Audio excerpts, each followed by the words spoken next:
Okay, we're on. We're on. We're up. When are we starting? We're started. We're going. We're doing the thing. Nipple What tassels. thing? Whee! What are we doing? I don't know, some hangout thing, some bullshit. I don't know. But Mr. Yawns. Oh man, I'm tired, man.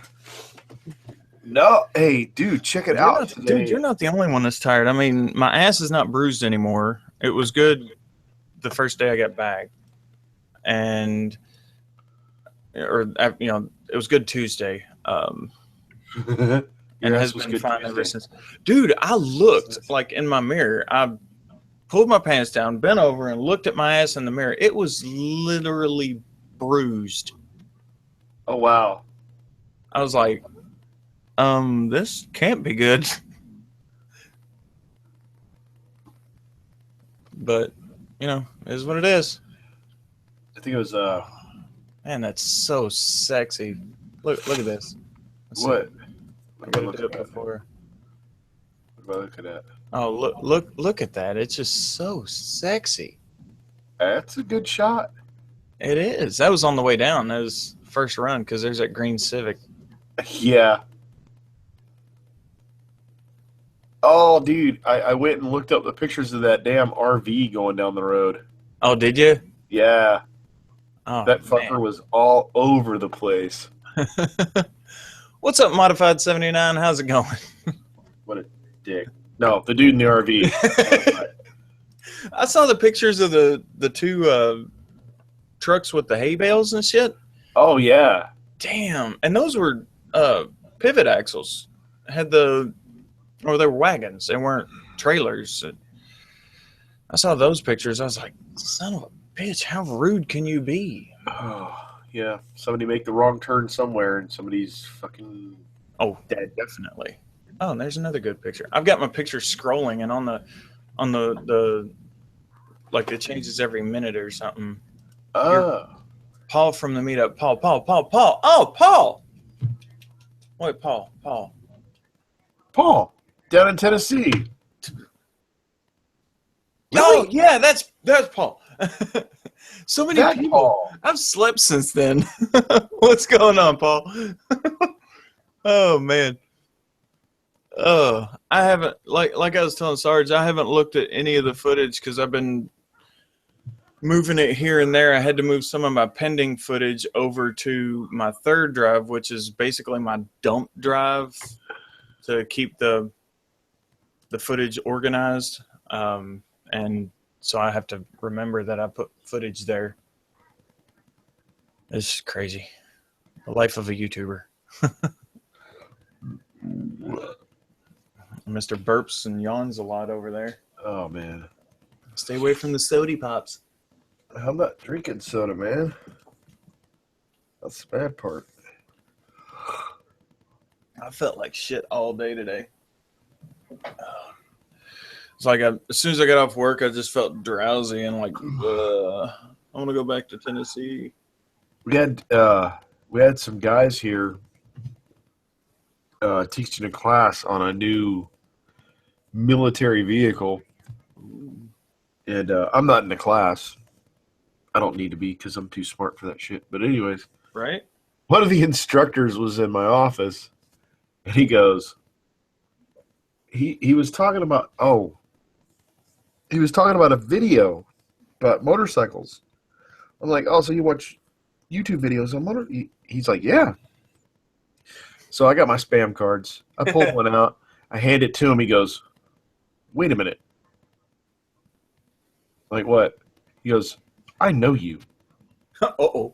He goes, it's been bugging me all week because I recognize your voice. I thought you were somebody that I've had in one of my other classes. I'm like, no, never been in your class before. He goes, you're fucking Sergeant Markins. I was like, holy shit. Nice. He's like, yeah, I watch all your videos, man. It's like, and it's this dude in his 30s or whatever. I'm like, holy shit. It's like the dude from Ontario. Huh. Remember him? Oh, yeah. Where he snapped the picture? I know. He wanted a selfie of me and Rookzer. I'm like, all right. Yeah, we were over at Wheeler's. Paul, you've been there. But we were over at Wheeler's, and there's this kid on a Kawasaki, and he had, what was it? He got sideswiped, or somebody ran into his bike or something. So he needed a new windscreen and mirror, and he got those, but the windscreen wasn't for that bike. So he basically zip tied it on there. So we helped him out, and I decided to spam him because I decided to spam pretty much everybody. When I gave him a card, he's like, "Oh, that's cool." And then Sarge handed him a card. And he's like, dude, like, can I have a picture with you? And we're like, cool. So I'm back there like, cheer. And it was a first for both of us, for somebody to want a picture taken with us. I know, it was weird. It was cool. I spammed a semi the other day, yesterday. Spammed a semi. He come up and complimented me on my plates because I've got vet tags on it. And he complimented me on it and everything. So I decided to spam him since he had his window down. And he says, "Dude, I love YouTube." And then he commented on one of my videos, and I was like, "Yeah, I had to delete that footage because it was there was a corrupt file in it. And if I get one corrupt file in an entire, in one day of filming, I'll delete all that footage. Unless there's something really good that happens, I'll take that little clip and put it in another video. Yeah. And anything related to it. But there really wasn't. I just did some filtering in the morning, but woo, I do that every day. We just got cheered. Cheer. So, Paul, you coming back next year, man? Or maybe sometime before that. I'm hoping I get invited next year. I think I got on some people's nerves. What? I think I got on some people's nerves. I don't know. I'm annoying. I'm good at that. I don't know. No. If I didn't, then I'm not doing my job. Well, that specific day for me, I was just in a piss poor mood to begin with. Oh yeah, it's all good. Because I noticed some people invited, right? Do what? I was reading chat. Oh, you're invited. You're definitely invited. I'd invite you. There you go. So if you're not invited, you get invited. Yeah. Somebody will slide you in. Giggity. In there like swimwear. But yeah, it was such a nice weekend. So, okay, it was both your guys' first trip into that. Well, modified, you guys were there like a day or two before us or something like that. What was what's your opinion on the whole? You're like Preparation H. I rather enjoyed it. I needed it. Oh yeah. I considered it a vacation as well as kind of work as far as the channel goes. But I definitely needed it. Oh my God, I just noticed the suspension on that picture. Talk about preloaded. It's like my suspension's all bottomed out in that picture. It is nuts. Let's see if I'll pull it up on the thingamadooter here. Dude, yeah, screen share that stuff. Shit. Josh, you got some background noise there. Oh, do I? Yeah. Sounds like you're on a plane. Oh, you know what? I know what it is. Hold on. We're holding.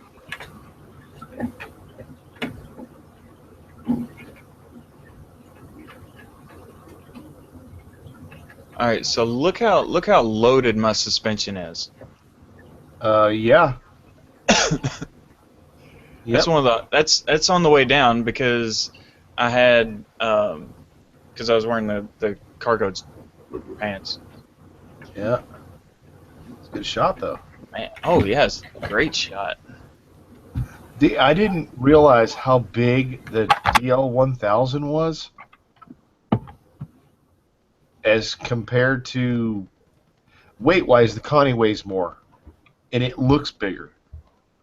But Yeah. the DL is so much taller. Well, you also raised your DL up, didn't you? To compensate for the skid plate that I put on there. Yeah. But was it? Well, most of this week, except for today, I didn't ride today. But was it Tuesday, Wednesday time frame? I rode the concourse. Mm. Holy crap! That bike feels so small. As I'm going down the road in front of my house, the subdivision road, I'm just wicking that thing back and forth. I'm like, whee! This is too easy. Whereas on the DL, if you lean that thing, it feels like you're coming off the 13th floor of a building. Yes, it does. You're like, holy crap! This is just. A friend of mine asked me, was it yesterday? He goes, how much lean did you get on the DL this past weekend? I was like, I don't know. He goes, did you scrape pegs? I'm like, dude, if you scrape pegs on my bike, something is wrong. Yeah. You are way far over, and you're laying down. You're doing Chris. Yeah. Yeah, Chris's story about how he hits his highway pegs first, that's crazy. So there you go. That's nice. Where do we go? What? This? Oh, yeah. Yeah. That's the Wii Strom. Actually, that's the V. The Wii is the little one. Oh, the Wii is the 650. Okay. But I mean, on that thing, man, I don't even know if I flat foot that freaking thing. No, I don't. And I'm 6'1", and you're taller than me. Yeah, I'm 6'2". Oh, so I would definitely have a problem. Oh yeah, you'd be like a little person on it. You'd look like Danny Pedrosa. Oh man. I've watched a couple of this guy's videos. He's up in Canada, I think Montreal, Fort 9. I finally subscribed to him. He does a lot of like top 5 motorcycle gears or motorcycle life hacks and things like that. Some great videos. Wow, that is still there. That's where I burnt myself on my muffler, strapping the beer down. But I subscribed to him. He actually does like motovlogs and stuff too. But guess what he drives? What's that? Or rides a V-Strom. Whee! I don't know if his is 1,000 or 650, but it's the red accent one. Looks good. Oh shoot! You're gonna make But me look. he said You got a link? You got a link you can throw in the side chat? Yeah. Let's see. Is it YouTube? I was so happy I saw another V-Strom when we were leaving. Let's see. And there you go. In the side chat. And see, I didn't lie to you about that chick that dumped her bike. No, well, I knew you weren't lying.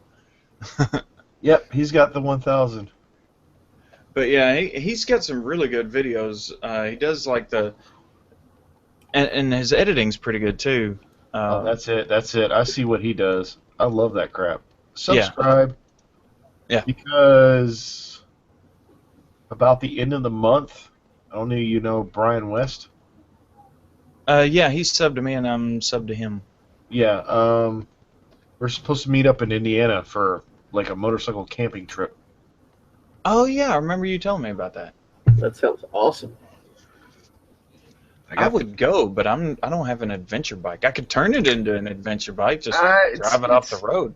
It's in a park area, so it's kind of one of those, you know, bring whatever.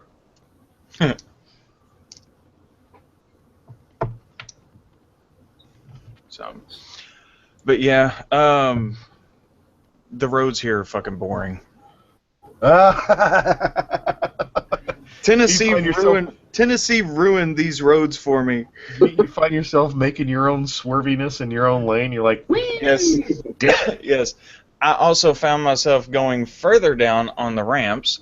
Also found myself whenever I turn onto another road, like at an intersection, I'm leaning as far down as I Get can. that sucker in there, huh? Oh man, it's just these roads are done. They're ruined for me. So did someone already ask the question, how was the trip? Because I wasn't tuned in for that. Sarge asked Paul, which is modified, asked him and myself, and oh, man. That trip was so great. I was in pain the whole time. My ass hurt, my back hurt, but it was great. Well, I still had a fantastic trip because it was relaxing. We got to chill at the cabin and we grilled out, hung out with a lot of amazing people. I mean, Dodge Rider was there. Chris has a channel. Modified 79. Modified 79 was there. Trinith was there. Trinith is a trip too. And then who else was there? Ardell. God, that guy can't keep a fart in to save his life. And Chris.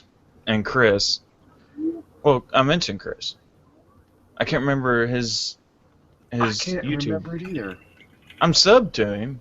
I don't know. I'll tell you who he is. He just doesn't put up videos often. Yeah.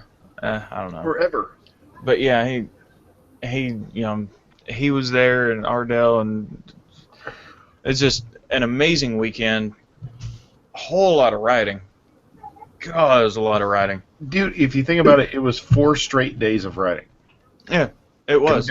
Down there on Friday, 350 miles. And for me, it was kind of 5 straight days of riding because Monday, I didn't get back in my car. Like, the last time I was in my car was Thursday morning when I dropped my son off at daycare. And then I went home, got my bike, went to work.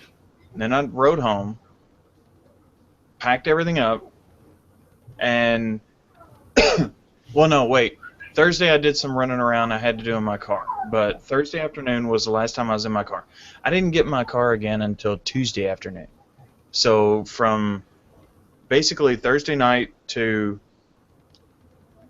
Tuesday afternoon, Yep. I was on my bike.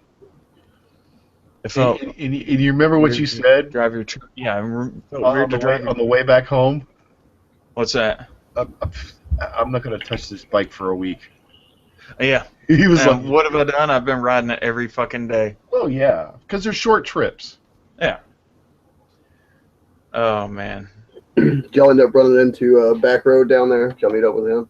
No, we didn't. No. We went past his, the location where he lives, Yeah. or the area. We went past it, going down and coming back, but we didn't. Twice, We yeah. didn't stop by. Yeah. I'll tell you what, man. I'm excited about his Cannonball series that he's got going on right now. After what Trinith said about Savage motorcycles, I don't know if he's going to have a lot of good luck out of that. I hope he does. I really do, because he's already put a ton of work into it with the paint and the handlebars. Those handlebars he put on there look nice. Yeah, it's all coming together really good. Oh, yeah. And, yeah, Paul, I feel you on feeling weird on getting in a car. I mean, I got in my car and pressed the gas down. I'm just like, fucking go. Damn. Yeah, today was the first day I drove my truck. I felt weird, except there was air conditioning, but that was right. That was a plus. I haven't turned mine on because getting that new tire really screwed my finances up. And I spent a lot more than I needed to, so I got back and I told Mom, I was like, Mom, I wasn't able to get you anything because, well, here's how much we drove or rode. And she goes, well, that's fine. She didn't expect me to bring her anything back, but I showed her the pictures, and she was happy that I had a good time because all the work that I do here, all the stress that I go through, and bullshit that I put up with, she was happy that I had a good time and got to basically do my own thing. Which, I mean, yes, my YouTube is my own thing. My Twitch and everything is my own thing. Work, I do work, whatever. I think really what would be the best for going down there? Damn. I think there's a T-Rex behind you.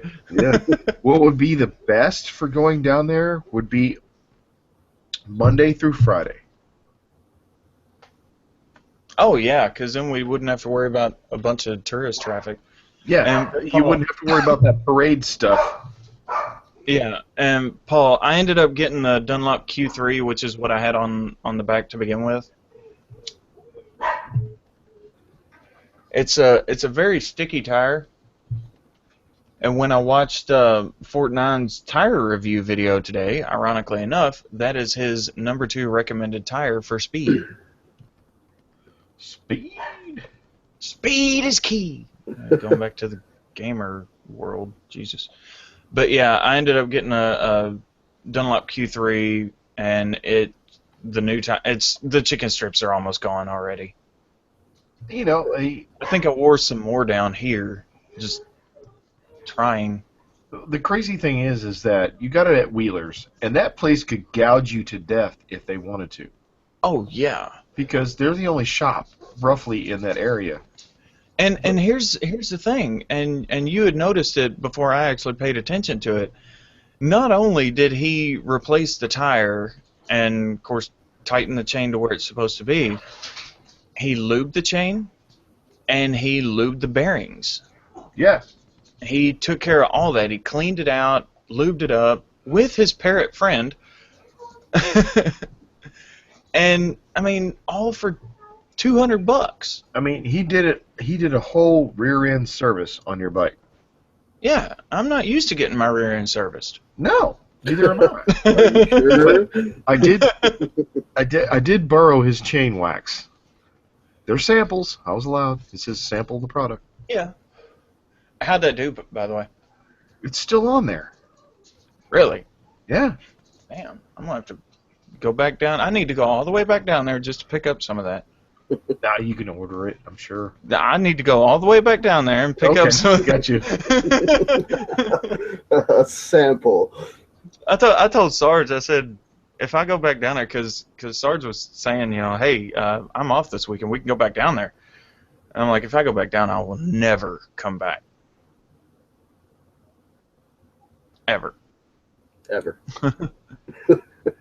Man, talking about chicken strips, I posted a picture to my Instagram page earlier today about my chicken strips, and I had one guy that had commented, and he said, wow, I'm really surprised that you're trying to get that low on a Continental tire. And I just didn't, I didn't know, so he also recommended a Q3 to me, so it was just funny to hear you say that. Well, a Q3 is actually more of it's more track than commuter tire, but I know the tire, being that I rode on it worn, and now that I have a new one, it's just that much better. It's a great tire. I can't say more about it. Yeah, I was hydroplaning on the old one, but I mean, you saw the old one. You saw the lack of tread. Yeah.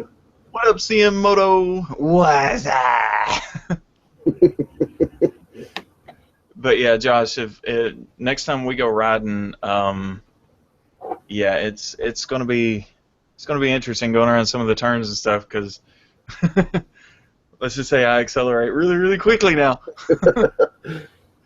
And Paul asked you a question, Sarge, about the slinging.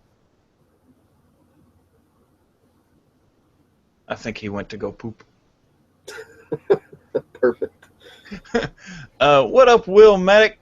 What up, my posse peeps? Frogs in the castle.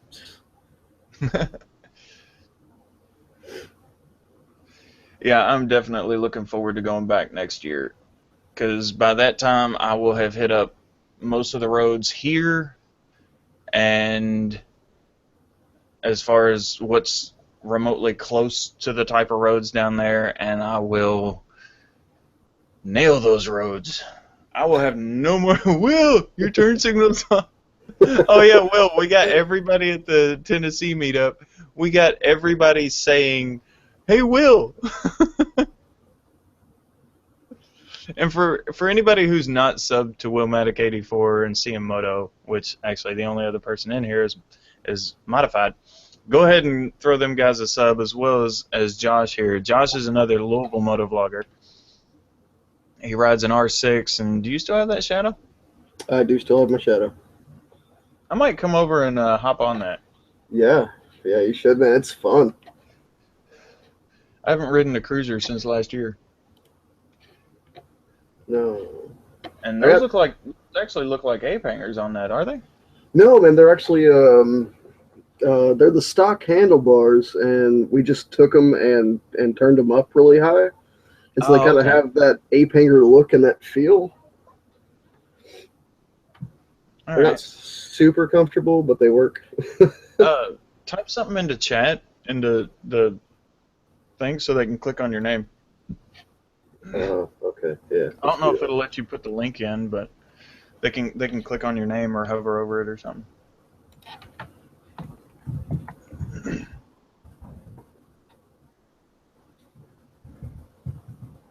What kind of quirky shit did y'all get into down there? Well, once I throw up the videos, you'll know. Oh man, I hit Blood Mountain. I think the slowest I went on Blood Mountain, aside from the really, really bad turn, I think the slowest I went. I see Nadia back there. Hi, Nadia. Hi. Tell him that I'm confused by his mannequin. You're confused about Betty? Oh, Betty. Not Betsy. Betty's my girlfriend. She's the cheapest date I ever got. One-time fee of $36. Excellent. But yeah, I think the Dave has to pay $1,000. oh. Let me get Josh's link here for everybody in chat. There it is. Yeah, I'm ready. It's not too far down right. There you go. Betty is hot. But yeah, I think the slowest I went on Blood Mountain, aside from the turn that Dodge warned me about with all the crosses and stuff, I think the slowest I went was about 30 or 40, maybe 30. Because I was hitting those turns hardcore. I saw the black marks and stuff from where everybody else was hitting hardcore, but I can't keep up with you because you're a lot more experienced. I told you, seat time. Like, you go for a trip on a curvy road in your area, there might be 30 curves and 5 miles, and you go ride for an hour and you hit like 100 curves. You go ride in the mountains for a weekend, you've hit like 3,000 curves. It's just, it takes years of riding in your area or my area to equate what one weekend will do in the mountains. You build it so much faster. Oh yeah, and it's like I told you in the messenger. I pushed myself as hard as I could, pushed my bike as hard as I could, and it just when I got back here, I was bored. I'm sitting here going around the off ramps and stuff, just going as far down as I can, catching up to cars that were a mile ahead of me, and it's just not. Now you've been there, it's never going to be the same again. Yeah. It's not. I mean, I'm going through intersections now whenever I need to make a turn, and I'm just like, let the cars go and speed up and hit that turn as hard as I can. Plus, with the new tire, it's, you know. What tire did you get? I got a Q3. Oh, that's right. You said that. Yeah, and because that's what was on there before, and since they had it, might as well get it, and it was one of the cheaper tires. So it was kind of a no-brainer in my head.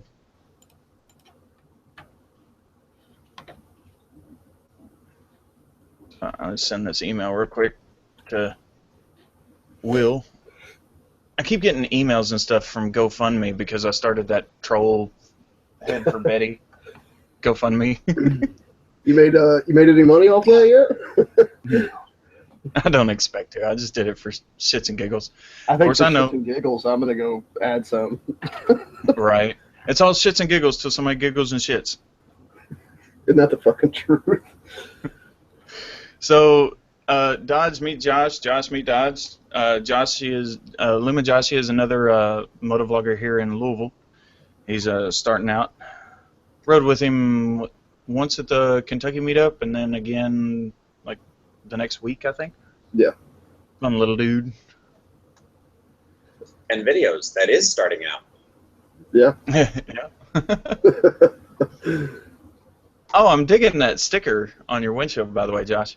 Oh yeah, yeah. Where'd you get that made up? I don't remember the name of the company, but it was. Do you know where the flea market in Shepherdsville is? Yeah.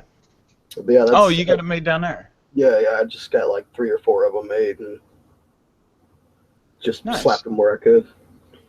Nice. Yeah, I just found a whole bunch of my old spam cards here. They're the old ones, but they're goodies. Might pass them out. I don't like what I put on the back though. I put CEO, actor, creator. Oh, that sounds fancy. I know, right? When I talked to CEO those of guys, non-existent company. I talked to those guys down there about possibly doing a bulk order of stickers, and I think who was it, Sarge, that gets his for a pretty good price, and they were telling me they could do it. I said, what if I wanted to order 150 stickers? They said we could probably do it for $1.25 a piece. It was like, jeez. Wow. Yeah. How much would you do them for, Dodge? You know I'm trying to get away from doing that. Are you?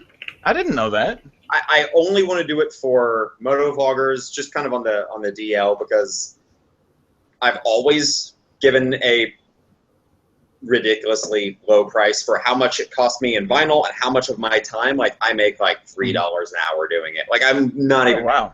wage trying to do it, because it takes time to pick out all the little stuff on a decal. So Yeah.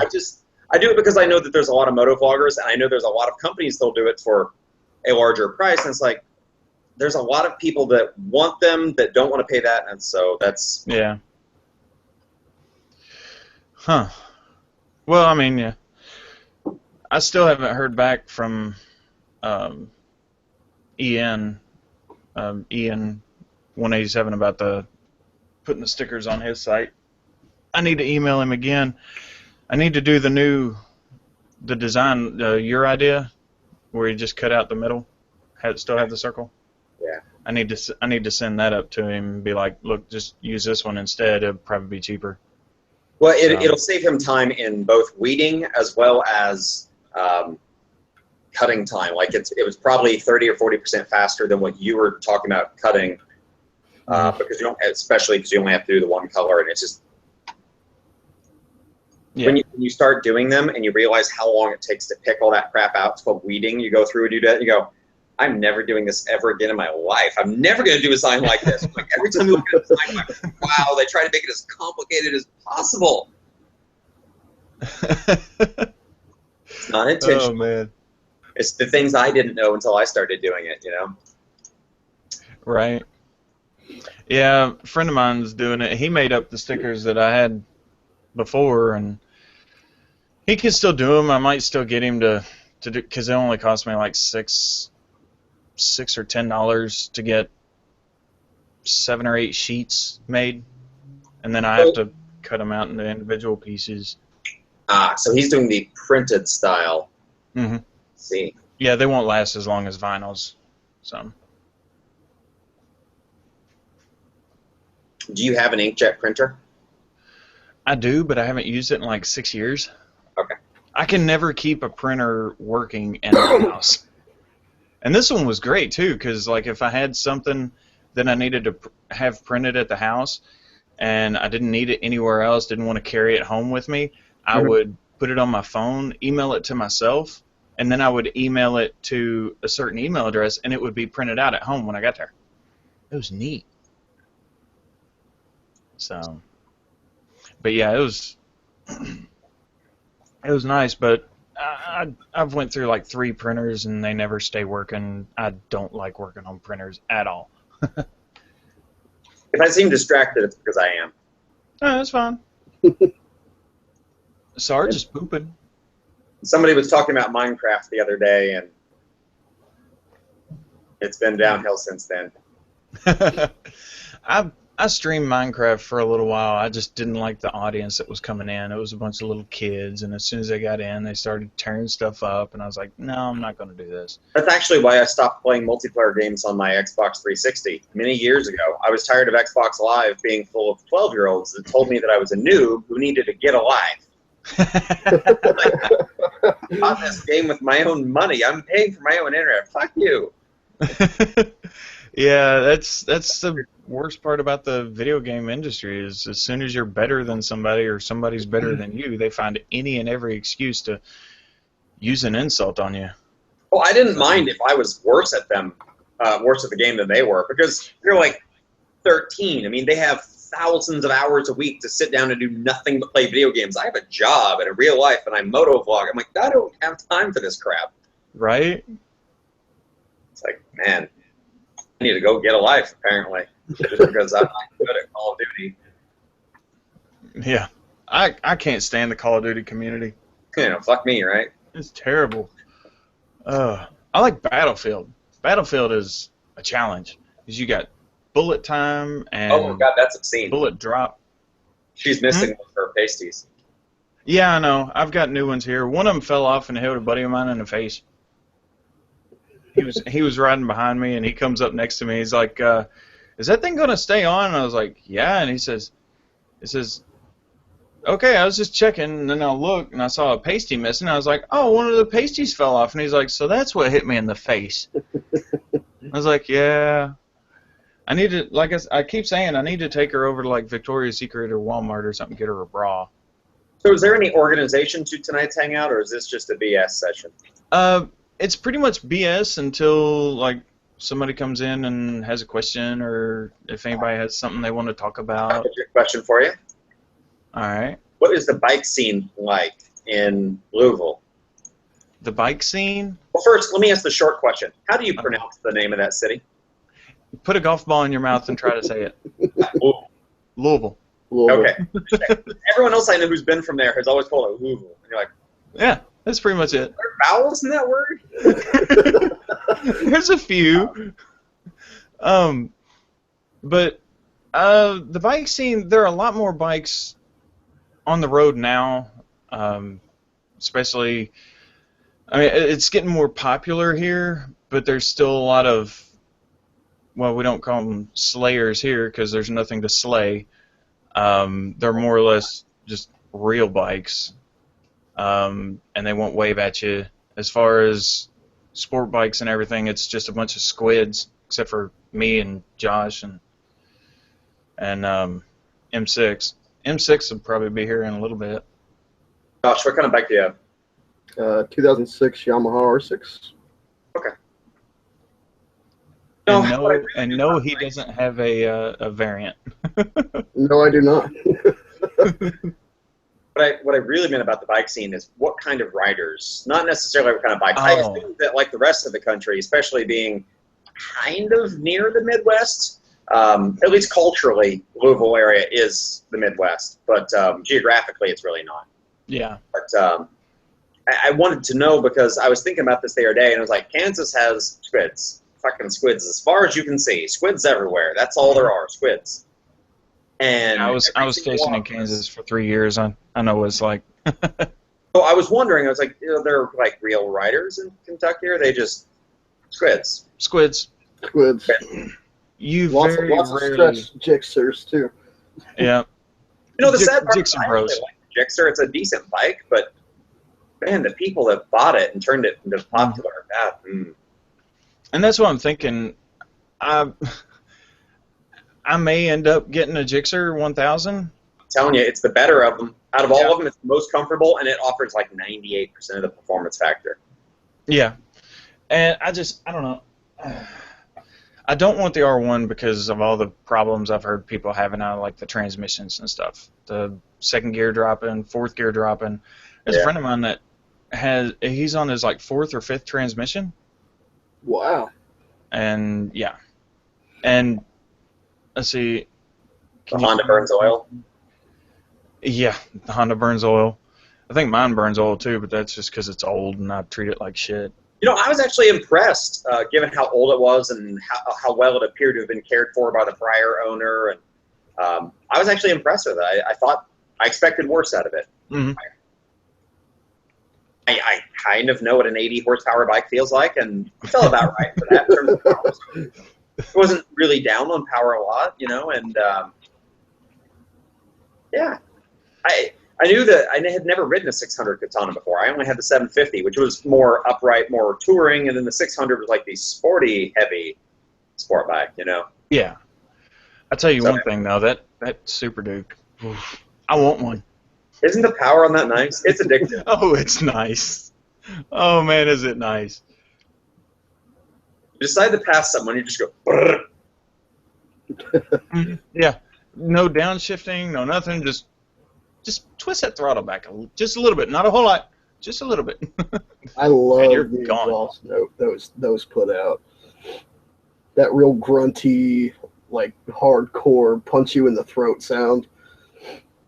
We left breakfast in Maggie Valley, Justin and Paul and I, on Friday morning, and we were on our way to the Wheels of Time Museum, which is literally like 1,000 feet down the road. Now, we're wearing our gear, but he did not, Justin, did not put in his earplugs. And so I did my kind of thing that I do in my Super Duke, is when there's someone just in my blind spot, I'll pull in the clutch and snap the throttle open real fast.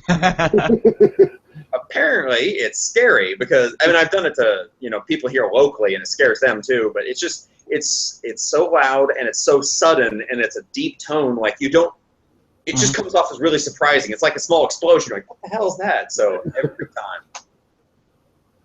time. CM Moto said, "Get a Triumph, Rook." Yeah, I mean, I'm not against the speed triple or the street triple. I'm not against either one of those. The street triple is a 675? Yep. And the speed triple is the leader? Yep. Okay. But I don't know. I don't know if I like where the power band is on those, because I like having the power band a little bit higher up. I don't know if I'd want it that far down, because if I romp on it, I don't want it to fly up really fast. At least with the triple does not wheelie as easily as my bike. Close, but not quite as easy. It's a little more stable. Okay. So it's comparable though. All right. Yeah, I know you rode the street triple while we were down there. I thought about asking him if he'd let me, ride it, but I didn't want to overstep any boundaries. Plus, I didn't know him that well, or he didn't know me that well, so trust. He had done some mods to it since I had last ridden it, so he wanted to my opinion on it again. And your opinion, or should we wait till the video? Oh, my opinion is still pretty much the exact same as it was before. Oh. Oh, well. Perfect. Yeah. What's up, fellas? What's going on, Will? What's going on, fellas? What's up, Dodge? What's up, Sarge? What the fuck? Sarge's wife got home, so he had to hop out. Now get the fuck off the computer, Sergeant. What's up, Lumin Josh? What's up, Will? It's a hard word to pronounce. No, you do. What were we talking about? I got distracted. Bikes. Speed triple. Yeah, the Triumph bikes. I don't know. What's the price difference on the? What the speed triples usually run around? That used or new? I think 12, aren't they? Hey, Will, background noise? Yeah, kids. Hey, lie down.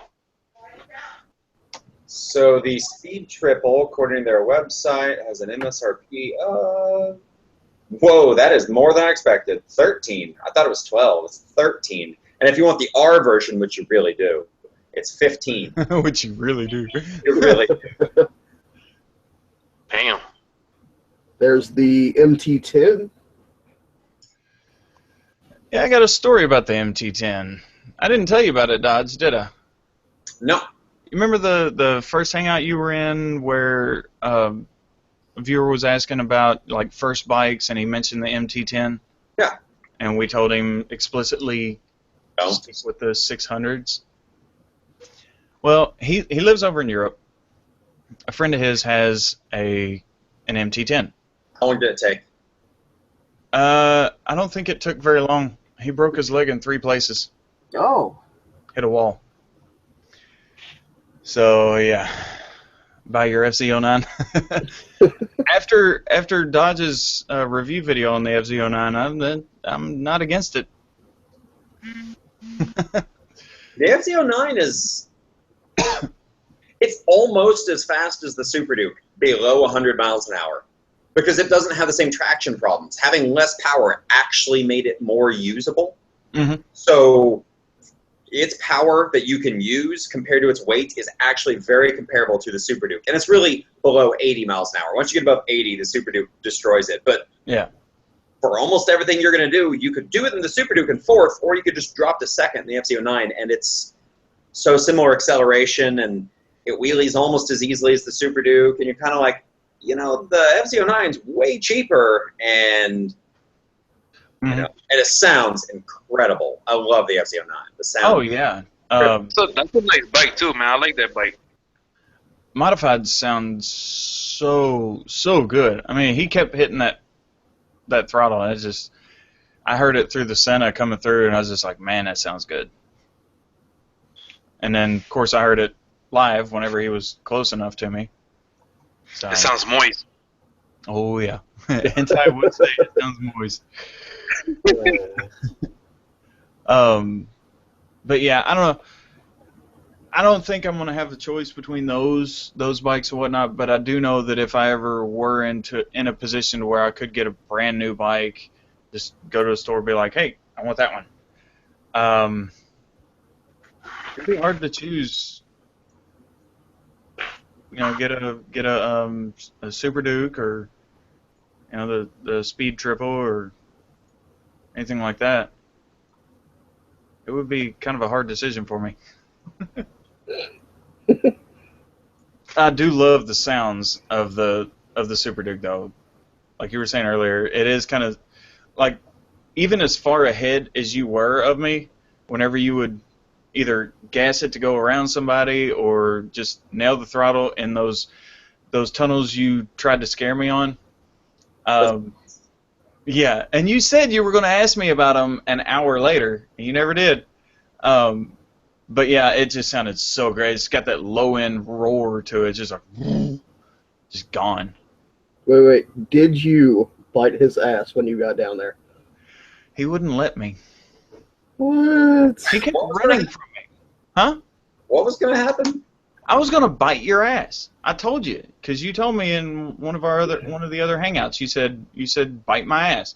I was like, all right, well, when we're in Tennessee, I'm gonna come up to you and I'm gonna bite your ass. As long as I initiated it, I mean, that's fair enough. But as soon as you got down there, you know, I was telling everybody, I was like, okay, when Dodge shows up, get out of the way, because I'm gonna bite his ass. And you just went straight into the restaurant, and I'm like, shit, I couldn't catch you. Well, And then by the time you were ready to conversate, you were sitting down, and I was like, you had the styling of that. Here's what happened. Like, I walked up, and as I was walking up, you guys were looking at me, and the restaurant lady woman looked straight at me and said, all right, guys, come on in. Now, I know she was supposed to be talking to you, but it was like right as I was walking up, I'm like, oh, hell, I'll just go right on in. Like, right? He did, too. He just walks in like he owns the place. He's like, I'm in charge here. Hey, it worked for me. The Ninja H2 is a bike that I will not be getting. That bike scares me.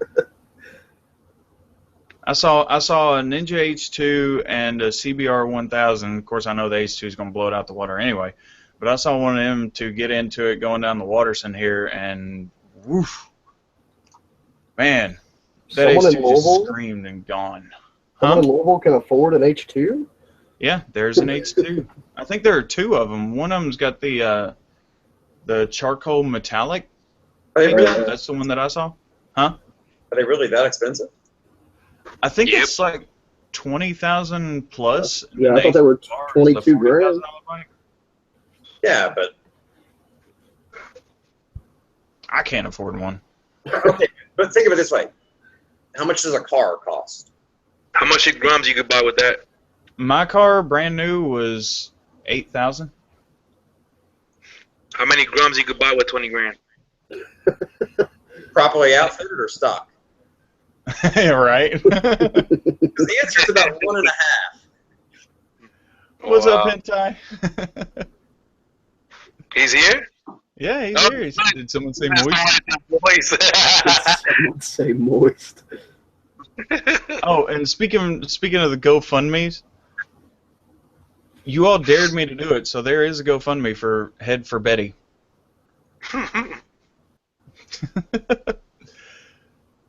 Oh man, but yeah, I don't know. There's so many bikes to choose from, and it's all in, like you said, Dodge. Whenever, if you have your choice between bikes, go for what's more comfortable. Don't necessarily go for power, because the power is going to be there if you go for a leader bike. It's going to be an obnoxious amount of power no matter what. Mm-hmm. And I'm not going to use it all. Here comes Dat Boy. What's up, Justin? So, but yeah, I don't know. I don't know what I'm going to do if I'm able to get a new bike. That'll be a whole new. I'll probably have to delete some of my footage that's pending. Oh, by the way, Dodge, I've got so much footage that I brought home from Tennessee that I had to move a lot of my pending videos over to another hard drive, and I now have 3 full 1 terabyte drives after deleting 15 or 20 already used RAW files or RAW folders. Jesus Christ, that's a lot of footage. Yeah. Let's see if I can find out exactly how much footage I pulled. I already got my terabyte fucking out of hard drive, external hard drive, fucking fool. I had to buy me another damn hard drive. 147 gigabytes of footage is what I brought home. Wow. That's a lot. You recorded more than me. Everyone recorded. I had 2 cameras. I had the GoPro on the back, and then I had the drift running. My wife And- criticized me for not recording enough. Oh. I recorded several videos, like 8. I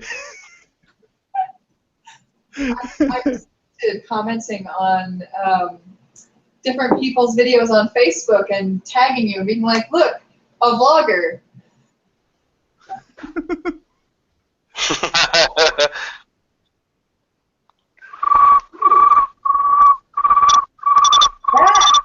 That.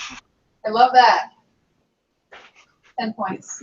You get 10 It points was for my all wife. over our blog. I had to cut it out. Yeah. Oh, see, now you're using the ones that are built into it. Well, see, I can use ones that are not.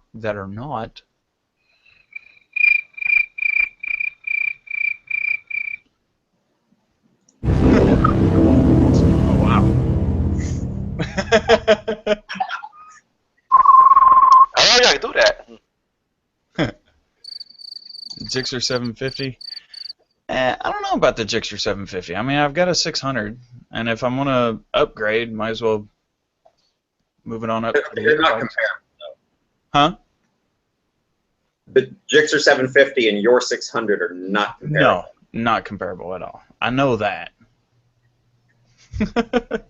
Like a 75% power increase. I mean, it's... Yeah, right? No, the problem I have with the Gixxer 750 is it's almost the same insurance cost as the 1000, but it really doesn't have quite the same torque. And because of that, the gearing is different. So like the 600, it has nearly the power of the 1000, but it's geared closer to the 600, and you end up shifting a lot more. If you're going to take the hit on your insurance by having the bigger engine, just get the 1000. Yeah. Because the insurance companies, a lot of them don't see a difference between, I mean, literally, they don't see the difference between a ZX14, a Concours 14, and my Super Duke. Yeah. I don't know. It's weird how they do that. And I see Pat Tap and Throttle Lock. What up, guys? How's it going? Hey, long time no see. Yeah. Likewise. Oh man, but yeah, I don't know. As far as riding some naked CM, I did get the opportunity to ride the Super Duke this last weekend, and loved it. I want one. I'm not against trying out nakeds. I'm not against getting. Getting naked? No, I'm not against getting naked at all. I mean, Betty is. What's up, Throttle Lock? That's Throttle Lock. Well, What up? Hey.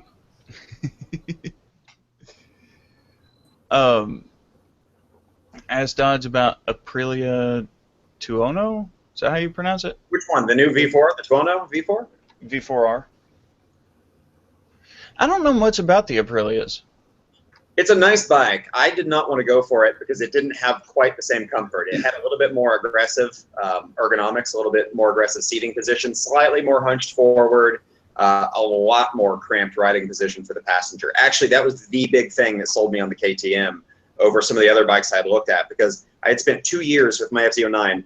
I could not get my wife on it once. Like, she rode it one time, and there's like this much room between the passenger's butt and foot pegs. It's just I insane. think it was maybe 5 times. No, it was once. I remember. Okay. It threw the cat over to her face.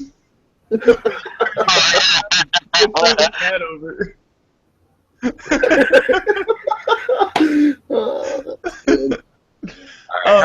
As far as making a cafe race, there's a little X up there, I think.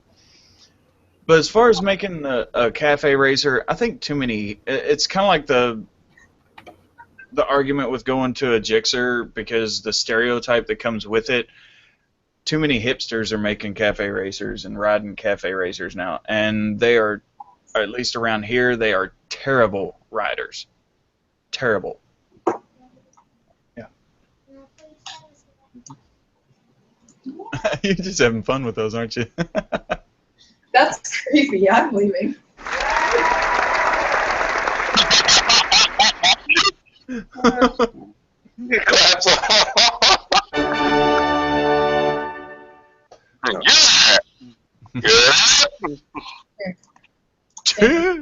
Take this.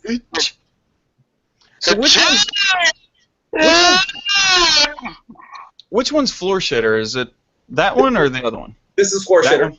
That one's floor shitter. Say hi. I don't know where to sit. Bring your chair. They're so wide-eyed. Oh, we lost Throttle Lock. Oh, where'd he go? He gone. I think he was experiencing technical difficulties. Testicle difficulty? I fucked it up. It's not funny anymore. She just keeps throwing the cats at you. She does. She's setting them on my desk as if I won't notice. Oh man, but yeah, forgot what I was saying. I squirreled again. Uh-oh, brains in.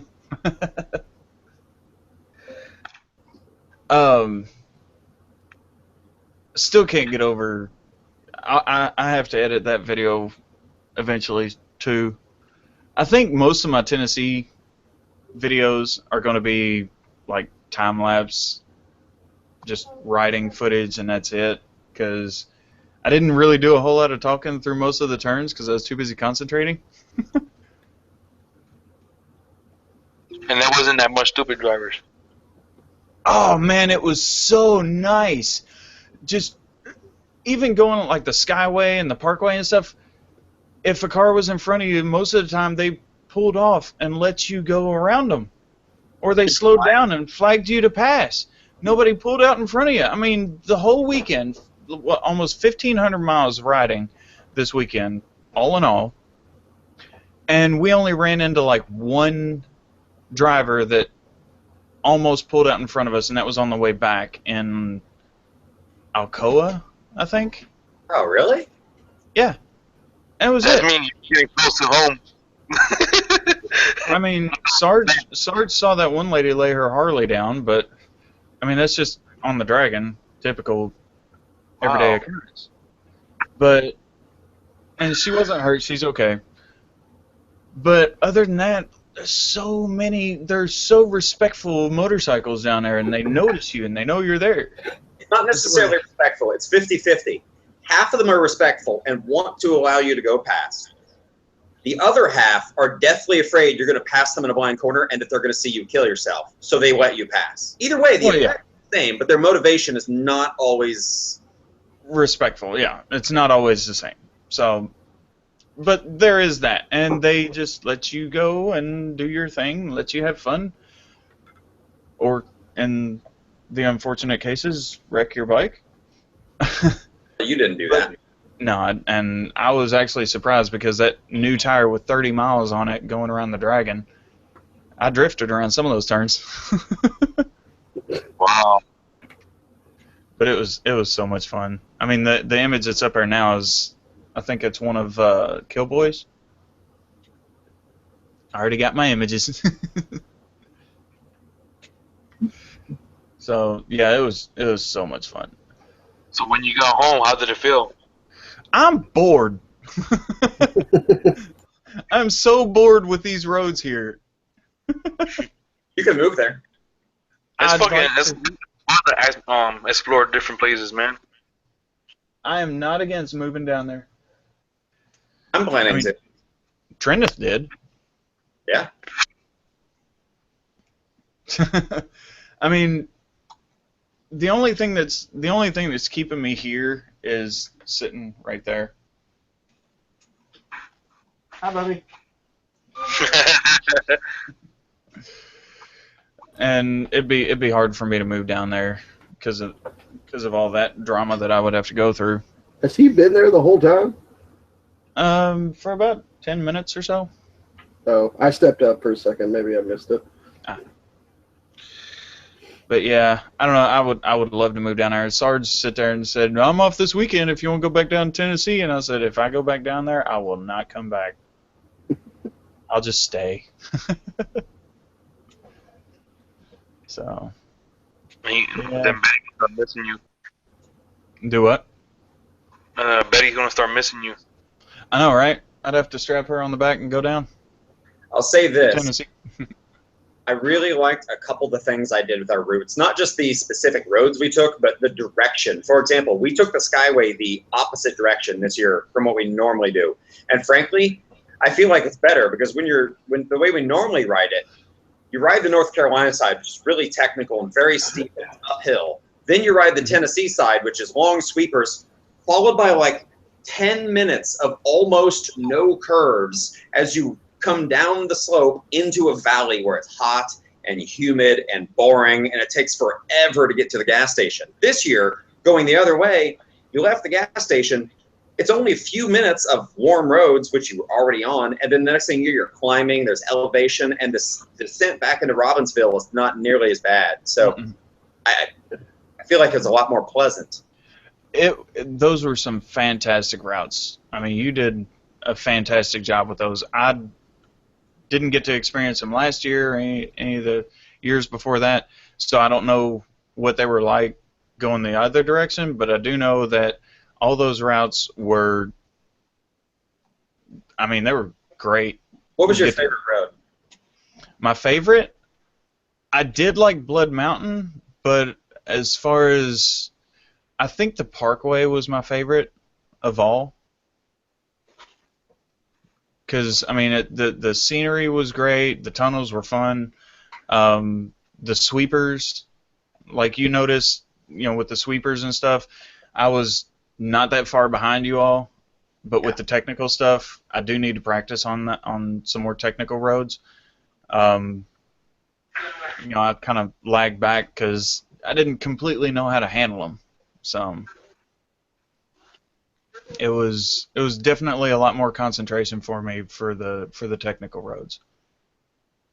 But I did improve quite a bit because riding here, like I said, it's boring, and I used to have so much fun here.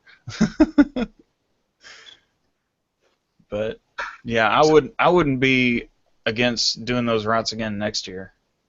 I want to leave off Blood Mountain next year because, frankly, it's a long ways to go to get down to it. And if you look, there are a couple alternatives. Like we could do Waya Road, which is better than Blood Mountain because it's a combination of the technical and sweepers, and it's longer. And Waya Road it shaves off like 50 miles of the boring parts to get to Blood Mountain. I say boring. It wasn't bad, but like 64 highway is just kind of... Yeah.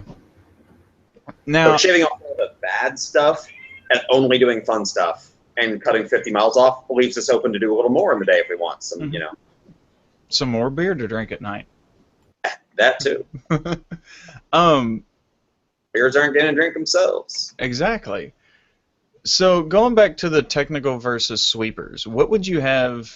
What advice would you have to somebody that, like, say me, who's fine on sweepers, but could use improvement on the technical? So the way you build the skill in both is identical. You start the corner at a speed you know you can do. You look at it and say, okay, this is the slow speed, and just practice rolling on the throttle and accelerating through every corner. And on a sweeper, that's easy to do because you can always see much further through them. The problem you have with the more technical roads is you can't see through the corner. So you just mentally have to commit to the fact that there is still a road on the other side of the corner. And that's what really pins people the most. There's a couple things that throw you off on the technical roads.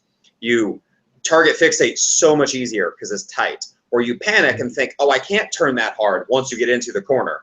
So that's why I say start a little bit slower and work your way accelerating through it, because as you build the skill to predict what speed those corners are, it actually gives you a good feedback. You know what that corner was like, and you know what it was at 30, 40, 50, and 55 miles an hour, and you'll find that point that was too much for you as you're rolling on. And instead of going in too hot and target fixating and blowing and hitting a guardrail or sliding off the mountain, it's a little bit safer way to practice it. But really the only way to get better at the technical roads is just to ride them. It's the same with the sweepers. I mean, you can talk about body position, but on the technical roads, it's like I was saying in the mountains before. I mean, you move half a butt cheek off your seat and move your chin towards the mirror. If those are the only two things you do, like, you know, left, you push your chin towards the left mirror, right towards the right mirror, and just half a butt cheek off the seat. If that's all you're doing for your body position, you're fine on either, for as fast as you can really go in the streets. From what I noticed, whenever I was keeping up with you, or whenever I was able to keep up with you on some of those, you didn't change your body position at all. You're just... I did. But like I said, that much. I'm not hanging completely off because I'm not running that fast on the street. Like I said, I was out for a cruise. I could go faster and really push myself, but I've got a group of people behind me, and I don't need to run them that fast. And even if I do, it leaves no margin of error. So if there's something in the road, like a crash ahead, and there's suddenly stopped people in the middle of the corner, I need that time to react, and the only way to do that is to go slower. So that's why my body position, I'll only move that far to the left or right in my seat, just 3-4 inches, just a little bit, just enough to kind of relax into my leaning off the bike body position, but only slightly. Huh. Yeah, I've been practicing into getting for it. Whenever I'm actually able to do track days and stuff, I've been getting used to, you know, hanging off a little bit, you know, getting those motions down as well as the turns and whatnot. But as far as like practicing on technical roads here, I don't know of very many close to here. I think the closest that we've got is either 421 out towards Bedford, or I think Daniel Boone National Park or whatever. I think Sarge said that that had a whole bunch of roads that were nice in it. There were a couple of roads on the west side of Louisville, about 30 minutes west of you, which is a little bit of a ride. But, you know, when you get the perspective of having ridden on much better roads, you start to look at it and go, you know, if I have to go 45 minutes to get to a good road, that's worth it. Oh, yeah, definitely. Let me look on a map and see if I can find something. There's a 31E. I mean, it's not the greatest road, but it's pretty twisty. 31E. Going into past Mount Washington, going into like Nelson County. Oh yeah, that one's got a whole bunch of driveways and gravel. Oh well, yeah. There's Yeah, that. you don't want to drive like that on gravel. Yeah. Well, you say that. All right. No, the roads that we were riding on were fantastic. But Elijah Road, remember the one that you guys were all complaining was grooved and screwed up and wet and sandy, gravel everywhere and narrow? That's like the quality of road I often ride on. So for me, I was like, if it was dry, I could haul ass through there. But aside from the grooves don't. Like the roads here. Well, yeah, they give you more traction, but they were really making my bike wiggle. Katana's making me notorious for that uncomfortable because of your front suspension having an improper amount of rebound damping. It doesn't have enough, and it causes it to track those grooves. So it's the weirdest thing, but you have to just go, oh, the bike knows what it's doing, and just let the handlebars shimmy as you go through a corner, and it feels wrong. Yeah, it feels like I'm getting ready to tank slap, because I did that. I was doing probably about 80 or 90 on this little 4-lane highway. I was riding with M6 and a friend of his, and I just did a flyby, and I'm coming into this turn, and all of a sudden it just starts shaking some, just like that shimmy, and I could have swore I was getting close to tank. Like if I didn't let off the throttle or do something, it was going to go straight into tank slaps. And and I've never experienced tank slaps, and I don't want to, because I'm not sure if I'd end up like Ardell did. Ardell just came right back on the road. I've never experienced them either, but I actually heard that and correct me if I'm wrong, Dodge, because you seem to be extremely knowledgeable, but I've heard that you actually throttle through a tank slap. Kind of. So generally, the front end being light is what causes them to happen, which happens because you were accelerating. You can either power out of it enough that the front end just skates above the surface and it stops it, or you try and just, braking makes it worse, but you just try and kind of maintain the throttle a little bit if you can, and you allow it to, it wants to self-recover. It's, when the bike starts to tank slap, it's normally the rider input on the handlebars that causes it to continue tank slapping. Because we can try and fight it. That's when you're causing it to compress and rebound the front suspension in such a fashion that it keeps oscillating like that.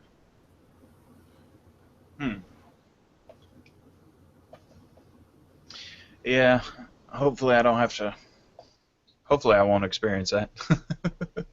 Of course, I also said hopefully I won't experience laying one down. And what happened last year? It was actually, what's today's date? Yesterday was the 1-year anniversary of me laying down the Yamaha. This time last year, I was sitting in this chair with a shattered collarbone. Damn. Oh, it was fun. I was sitting here on Percocets and hydrocodone, just like. A wonderful feeling, isn't it? Oh yeah, but I'll tell you, after I got off the hydrocodone and I was just on the Percocets after the surgery, I was on Perc 5s. I was hyper, ready to take on the world. I was back to work within a week. My doctor was pissed. But everybody's like, 37? Does 37 sound familiar to you? Not really. If you go west along 64 until you get to a city, well, you get to the Hoosier National Forest. And then there's Highway 237/37 as you go north. I want to say that was, because when I rode out to meet Sarge a few years back, I think it was 37 that I went north, and I took a couple of those rural roads back southwest through the lake and back down through, I think through Birdseye, down 145 back to 64. And then I think I got off on 62 and took that most of the rest of the way in. Trying to find Because I know I took 62 most of the way in, and I came down from Corydon down to. Actually, 44 would be a nice little ride. 44 from Shepherdsville to basically the Ohio River. That's a nice little road. I haven't ridden it on the Katana. The last time I rode it, I was on a cruiser, so it was constant sparks flying out the rear because I was hitting the pipes. I know where Sarge lives. Do you live in the same little area, or do you live in, Louisville? I live in Louisville, like Okay, so really close. you're closer then to.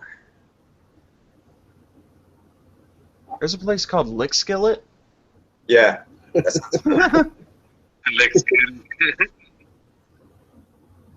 So I'm looking at Sarge's area right now. I'm looking for 30. His area had a lot more rural roads, but yeah, but not great. They were just 2 or 3 miles at a time. yeah. See, But that's that's mostly not to say that you can't have fun on them. right. Let's see. Where's 421? There it is. So if you go up towards, like, if you go to Louisville and you follow 71 out around Campbellsburg, there's a road called 421 that goes down to Frankfort. That would actually be a nice little ride for me because I heard that's a really, really good road. So When you go on a ride, how many hours do you plan? Like if you were going to go search curvy roads? I usually don't plan. I just go for it. I'm not opposed to. Because I see what looks like a really nice road right now, but it's not exactly close to you. Where's it at? It's Kentucky 30. Goes from a city called basically Quicksand or Jackson over to. I mean, you can kind of take it over to an area called Soft Shell. It's like southeast. Like from Lexington, it's southeast. Like look up Jackson, Kentucky. I see it. And then 30 goes east out of there. That looks like it'd be a decent road. Actually, there's a lot of stuff down there. Oh, I know why. Because you're starting to get into the edge of the mountains there. That's why. Yeah. Like over here, we got in Pennsylvania. We got some nice roads too. Some good ass roads. Heck, we like 89 looks pretty good as well. Yeah. Yeah, that's close to Daniel Boone National Forest. It's actually past it. Sarge said there's a lot of nice roads down there. But that's probably an hour and a half for you to get there. So. Yeah, it's about an hour and a half. I will say this: on my way back, me and Sarge split off roughly around around Corbin on 75, and he took off and went through Daniel Boone National Forest there, and went home there, and I just came straight up 75 to 64. Yeah. Right about the time I got to the Berea Richmond area, I was holding it roughly $8,000. I don't know exactly what the speedometer was because I know it's off a bit, but speedometer's sitting around 100 mile an hour, so I was probably doing 90 or 95, something like that. And I was just holding it there, just going. And all of a sudden, just out of nowhere, I go to change lanes, and I sit up because I was full tuck. I sit up, and I go to change lanes, and all of a sudden, just power cuts. Just like I hit the kill switch or something. So I look down to see if I hit that, and all of a sudden, power comes back. And then it goes, comes back, goes, comes back. Did it for about 2 or 3 seconds, and then I bumped it down to $7,000 and just rolled $7,000 all the way back. I don't know what happened, what the deal was, but it's been running fine ever since. That was its way of telling you to get the fuck off of it. Right. I don't run 100 mile an hour for this long. So I'm thinking maybe I need the carbs done and valves, all that stuff. I just got tired yesterday. Got to put on. You got the film off of them yet? No. Why not? No, I didn't put them on yet. Oh, you haven't put them on? Oh, okay. Yeah, I'm gonna go take it in the shop and get it put on, installed and balanced, and I'll do my inspection at the same time. There you go. Yeah, I'm loving that back tire that I got. And actually, I don't have a flat spot on there from all the highway riding. You can pull a Justin. Pull a That's Justin? what I'm thinking for a ride. Like he'll just wake up, go out and do a 6 or 7 hour ride. He'll just pick a day, ride through the mountainy areas that he can get to. That's what I do when I say I go to the mountains. Like I'll ride 2 or 3 hours up into Virginia or into the western part of North Carolina, a little bit further south, and catch the mountains, or diagonally northwest, or takes 2 hours, 3 hours to get there. Then I ride around for a few hours and have fun, then come back. It makes for a long day. You can make like one long Saturday. You spend like 2 gas tanks. It's not really that expensive.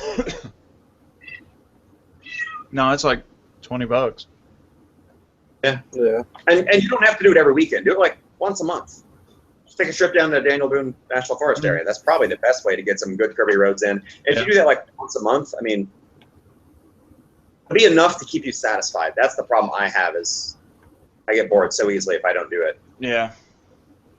And I could probably find some really good curvy roads. It's just a matter of doing, like you said, just going for a ride. The other thing you can do, there are websites that tell you known motorcycle roads that are good in an area. You can look up routes online. Oh, and Will, I saw what you were putting in chat. And what's up, Christian? Sarge just sent you. He's got 2 envelopes sitting at his house that he sent to you, and it just got sent back because like address didn't exist or something. I gave them the right addresses. I don't know why they send it back. I never had a problem. I don't know.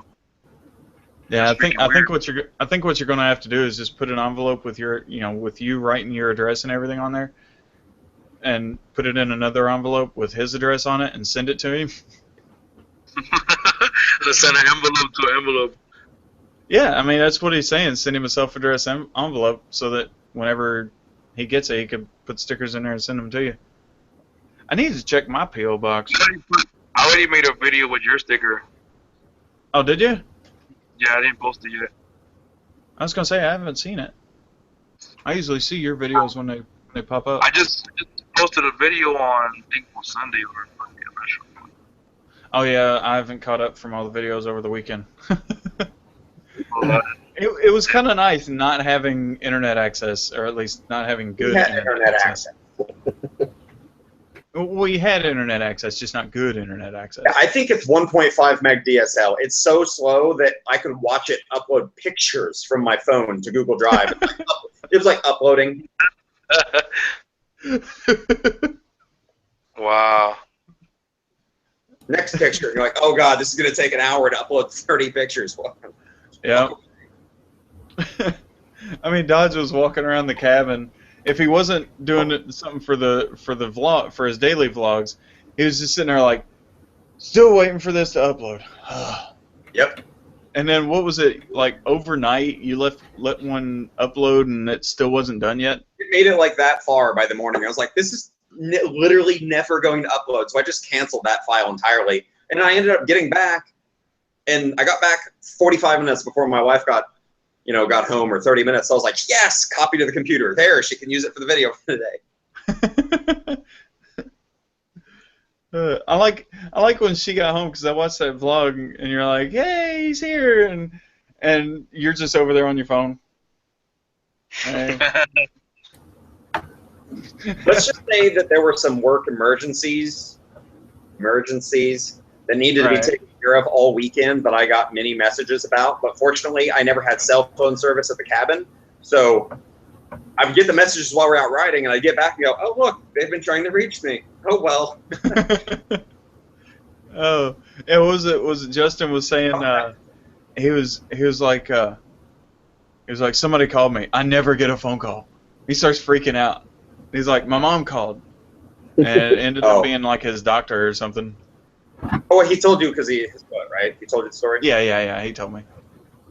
I don't know if he's going to put that story on the YouTube because his parents watch his channel. So He's not. I know he's not. That little thing he's got, the spot tracker, though, that's actually a pretty good idea. if you were often riding in the areas of the mountains that he does, where there's literally no cell phone service, I mean, it's a great idea. He rides by himself out in the mountains.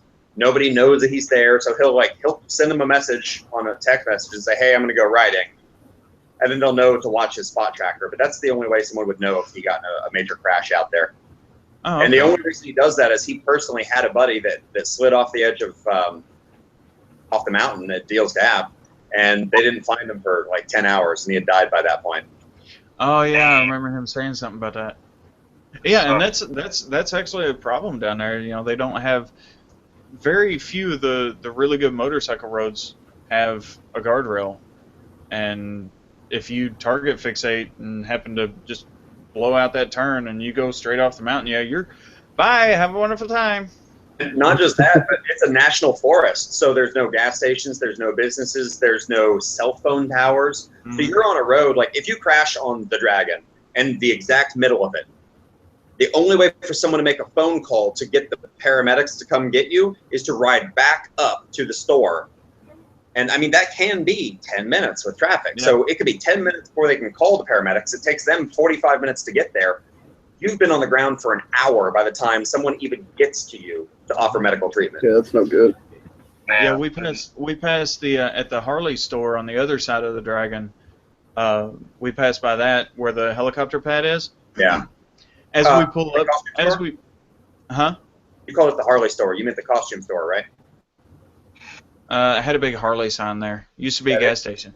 They don't sell Harley stuff. They just sell like T-shirts. And... Well, no, not Harleys, but I mean, any store that I see that has the Harley sign on it, I just instantly call it a Harley store. But it's where the helicopter pad was. Yeah. And as we're pulling up to it, there were a bunch of, like, a handful of bikes over there taking their picture on it. And Sarge says, "You see that helicopter pad over there?" I went, "Yeah." And he says, "I don't want to see you over there." I'm like, okay. I'm assuming it's because, you know, I could die or something. The majority of fatalities out there are not guys crashing so hard that an impact kills them. If you ignore the trucks for a second, the majority of fatalities are people not wearing enough gear. They get road rash and a fairly severe impact injury, and they die because there's just not a fast enough medical response. If it happened inside Maryville, where the hospital is, they would have been fine. But because it happened there, wear your full gear, you have almost no road rash, and the impact wounds are severely lessened. It almost completely reduces the chances you're going to die out there. There's still the freak ones where you go flying off the hill so fast that you get buried out there and nobody finds you. But yeah. But I'll tell you this. Every turn that we took, no matter what road it was on, every turn that we took and there was a car or a bike or something, I'd straighten up a little bit because of the target fixation. And I could see the other bikes doing the same thing. As soon as they see something, they straighten up a little bit, and then they go back down into the turn. And it's kind of weird. It has taken me years to stop doing that. And you said you were still kind of doing it. I still kind of do it, but I mostly don't. I'm now pretty comfortable with tearing through there at whatever speed I want.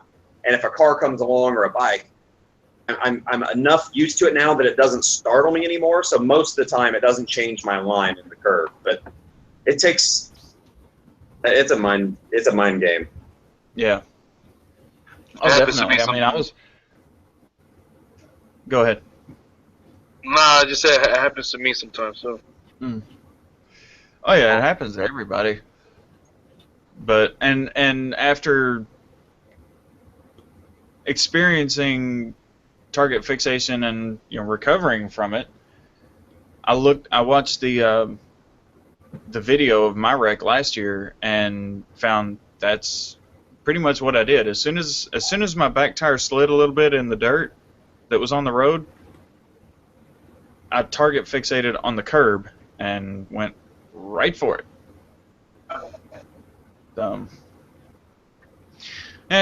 Live and learn. But yeah, the Yeah, Dragon was so much fun.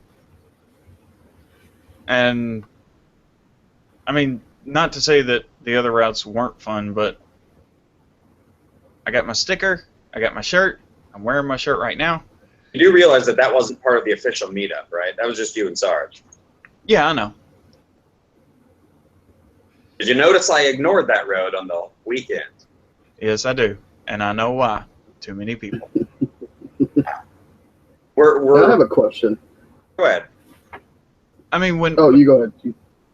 When we were on our way down there, I mean, obviously we told you, Dodge, but there was a Harley or Slayer that blew out a turn, low-sided, and took out one or two other Harleys. It was right after you went through there on Friday. Yep, we had gone through there, and that was probably 2 to 5 minutes after us, because we were there, we saw them riding up the hill, and it was maybe 10 turns after where we saw them. So it couldn't have been more than 45 seconds after we passed them going the other way. We stopped at the overlook, and 5 minutes later, a guy rolls up, said that there was a major crash. A Harley took out a bunch of other Harleys, and the road was blocked off, and we're like, shit. Yeah. I mean, we started seeing people tapping their helmets and stuff, and we're like, okay. And then started, got in that big line of traffic, and as I drove by, I saw one of them broke his leg. I do know that because they had it all splinted up and everything.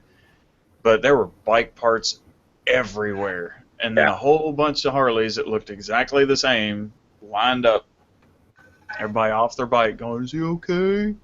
That was the second crash I had physically been past that weekend. The first one was there was a group of 7 Harleys coming down the Blue Ridge Parkway into Asheville, the same direction I was going, towards the mountains, but they were coming into Asheville on the Blue Ridge Parkway, and Paul and I ran up on them 45 seconds after the crash happened, because there was 2 bikes laying down on opposite sides of the road. There was a scratch mark in the road, and there was a car in front of us that just happened to be a park ranger that pulled up, and he started talking to them for a second, and then he pulled them aside, and we went on by, and then 45 seconds later, or a minute and a half later, something like that, police Harley comes screaming up the other direction from Asheville. So, yeah, that just happened. So, yeah, target fixation is a big deal out there. One rider will target fixate. They'll take several people out with them. Normally, like I said, the crashes out there happen all the time. They don't publish the numbers, but if you hang out at the store and you just sit there all day on a Saturday, there'll be at least a dozen crash bikes that come up via tow truck. I mean, it's phenomenal how many crashes happen every day, and yet fatalities are so random. They're just so rare. I mean, it's not that lethal of a road, but it sure does take a lot of bikes. Yeah. I mean, just look at the tree of shame. I lost count of how many mirrors were on that tree. Well, most people put something like a mirror up there. They clear it out every season. Those were all the ones from this season. Yeah. Well, don't they leave the ones that died? Don't they leave theirs on there? Yeah. Hold on real quick. There's a tree, mirrors on it? Well, there's a tree at the resort, and I mean, it's a really big tree. I mean, it's been there. It's huge. And it's got tons of parts on it. It's got handlebars, it's got mirrors, it's got Fairings, I think a wheel, fairings, headlights, everything. And it's all from bikes that have crashed on the Dragon. And the Dragon is just from a road that you call it? The tail of the Dragon is in Deals Gap. It's 318 turns in 11 miles. Wow. And I mean, these are US 129 highway. Yes, US 129. There are a couple of websites. Do what? Blood Mountain is also US 129. Oh, is it? Yeah. Oh. So you gotta stay on that. Dragon, and you just follow 129 on your way down to Atlanta. Yeah. This should sound fucking interesting. It's a fun road to ride. Dangerous, but fun. And it's the tree It's got all those parts on it. And when I saw it, I should have taken a picture of it. I don't know why I didn't. But when I saw it, I mean, it was littered with parts. And like Dodd said, they clear it out every year except for the ones that were fatalities. They leave the fatality ones on there.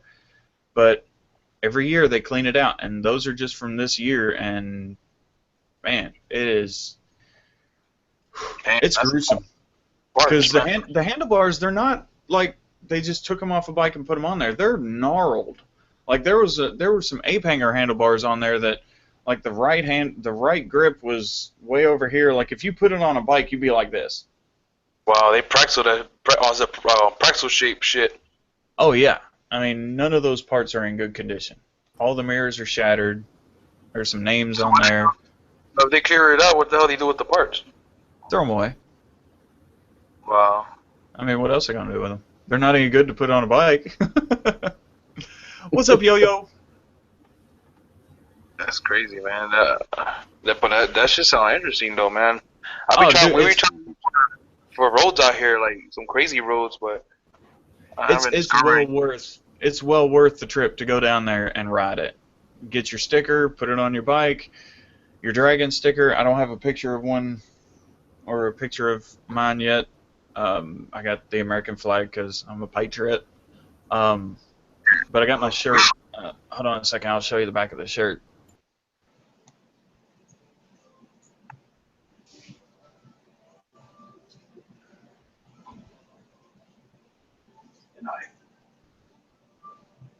What?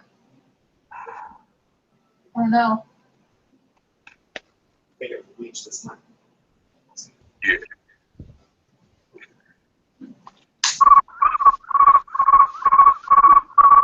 I had to turn my shirt around, so. Or shitter attacked again. Uh-oh. So here is this is the route. This is the Dragon.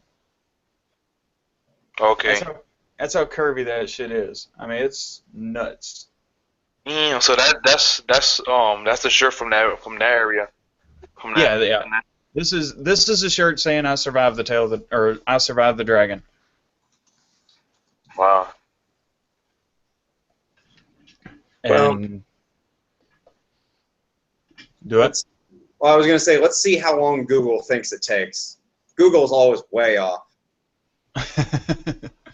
What's up, Ninja Shift? According to Google, you can do it in 11 miles. Okay. Google says it takes 22 minutes. Sarge did it in 18, and we both hit it at the same time, and I was waiting for about 2 or 3 minutes at the end. Yeah.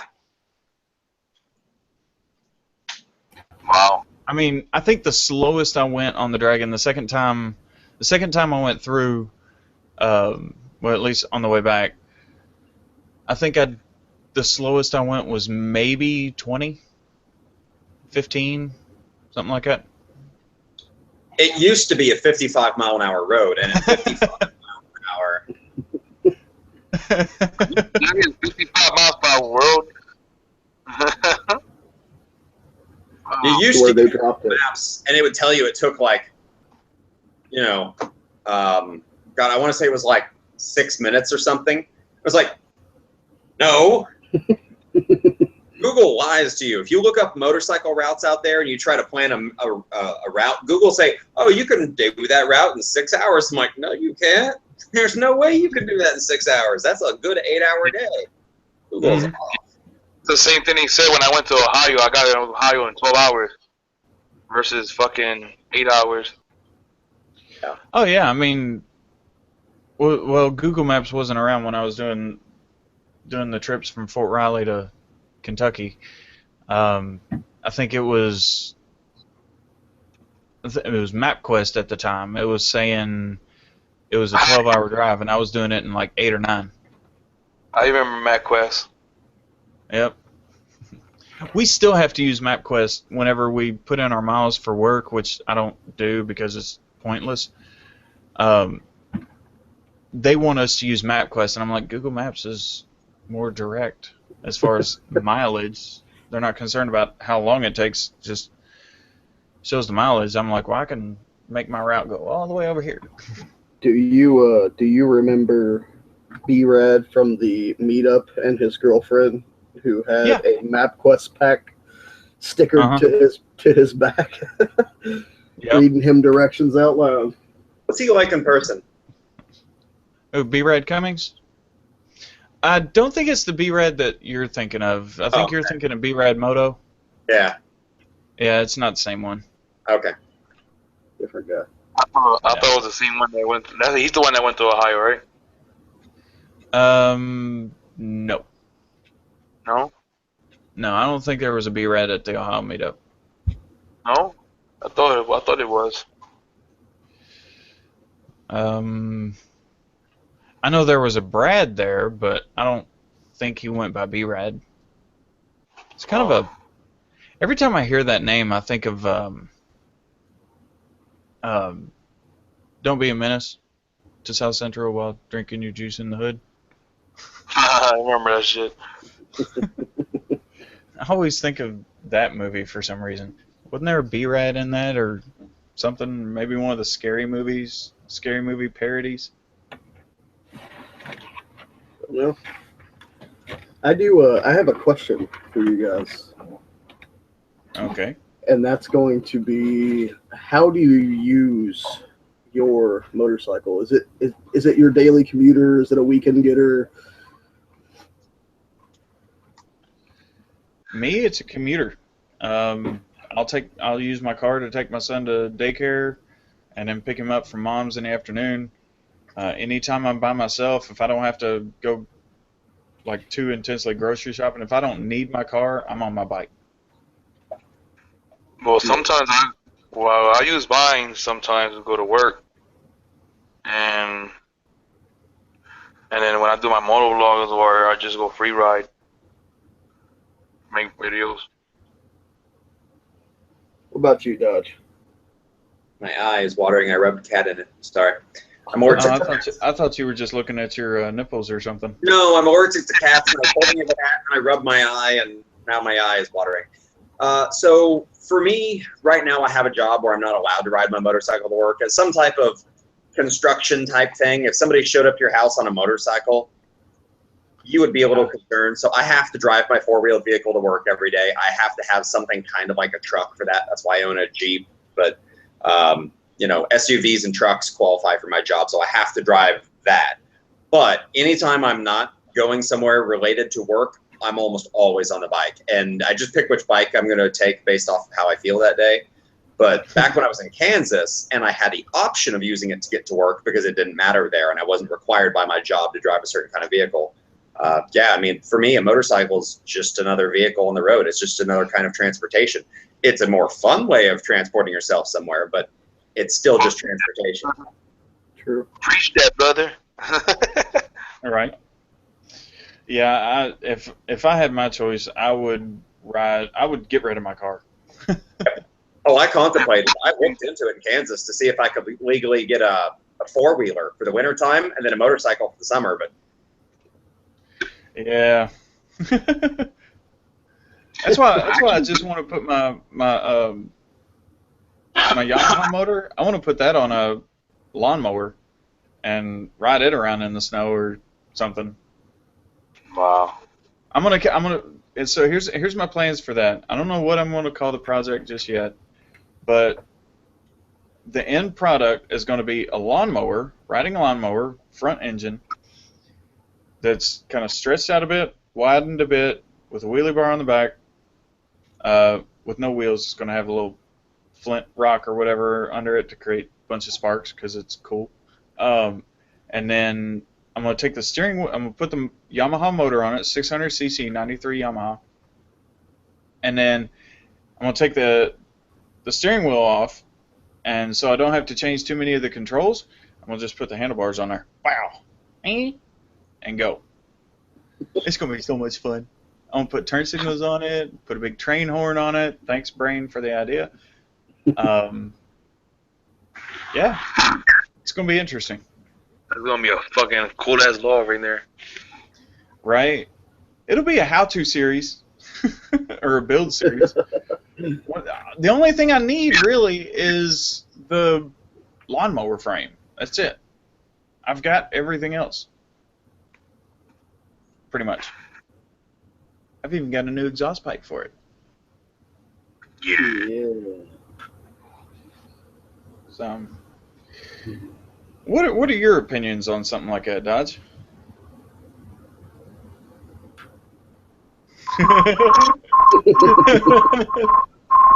It didn't sound exactly like a Grom, so I'm not sure I like it. I don't know if I could fit a 600cc on a Grom. Maybe a stretched out Ruckus. You didn't see the 1199 turbo Panigale motor Grom? These two on the Grom. No, I didn't. Yeah, they took a Panigale motor, the, 1199, and they put a turbo on it, and they stuffed it into a Grom. Wow, I need to look this up. Now, there's no videos of it riding because in testing and tuning the motor, it sprung an oil leak on the turbo oil feed, and the whole thing caught fire and burnt to the ground. But they're building a new one. Oh. Perfect. But there's a couple of videos of it like running and a guy like riding around in the driveway on it. And you're like, that's insane. How is riding a Grom? Because it's interesting. Remember I've when never you were done a it. kid and you got your first BMX bicycle? You know what I mean? Not that little kind of street bike that had the training wheels, but a first real like kind of go anywhere kind of bicycle. Remember that? That's what it's like.